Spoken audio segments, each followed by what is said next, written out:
எல்லோரும் நல்லா இருக்கீங்களா? இன்றைக்கான பதிவு, உனக்கு ஒன்று பிடிக்காத போது, உன்னோடு யாரும் பேசாத போது, உன்னை குறை கூறும்போது, உனக்கு கோபம் வரும்போது, உன்னை வெறுக்கும்போது, உனக்கு பிரச்சனை வரும்போது, மௌனம் ஒன்றே சிறந்தது.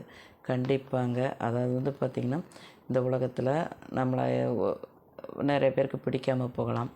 நம்மக்கிட்ட யாரும் பேசாமல் கூட போகலாம்.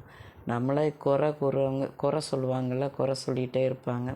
நமக்கு கோபம் அதிகமாக வரும்போதும் சரி, நம்மளை யாரும் வெறுக்கும்போது, நமக்கு ஏதாவது ஒரு பிரச்சனை வரும்போது, நம்ம கடைப்பிடிக்க வேண்டிய ஒரே ஒரு ஆயுதம் மௌனம் மட்டும்தாங்க. நம்ம மௌனமாக இருந்து நம்ம சாதிக்கணுமே தவிர, நம்ம கோபத்தையோ இதையோ வெளிப்படுத்தி நம்ம எந்த சாதனையும் இந்த உலகத்தில் பண்ண முடியாது. மௌனம் த்துக்கு உள்ள ஒரு விலை மதிப்பில்லாத ஒரு பொக்கிஷம்னா நம்ம மௌனமாக இருக்கிறது பார்த்துக்கோங்க. நம்ம அதை இருக்க கற்றுக்கிடணும். அப்படி இருந்து இந்த உலகத்தில் நம்ம சாதனை பண்ணணுங்க. இந்த பதிவு பிடிச்சிருந்தா பார்வதி வீட்டு சமையலுக்கு ஆதரவு கொடுங்க. ஓம் சாய்ராம்.